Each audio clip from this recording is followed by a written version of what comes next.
everyone. So today we are going to make homemade Play-Doh, and all you need is 3 ingredients. You need water, flour, and salt.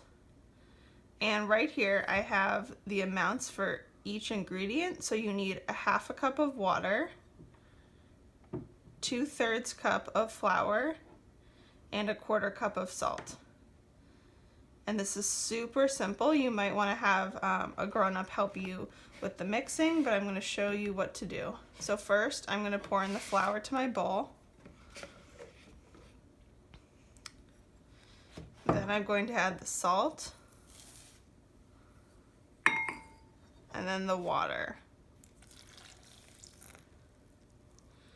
And now all you need to do is you can take a spoon or a spatula or whatever you have. We're gonna mix it up. It might take a little bit of time for it to all come together, but you have the salt, which will help it stay good for a while and all stick together. And then once you have your final Play-Doh, you can make it into different shapes. You could make it into play candlesticks for Shabbat. You could make a little play challah out of it. That's what I think I'm going to do with mine. And as you're mixing, you might decide that you need a little bit more flour.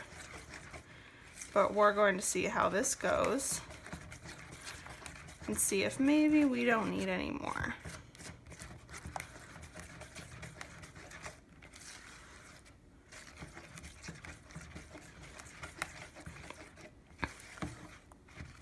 If you have a standing mixer at home or an electric mixer, that might also be helpful.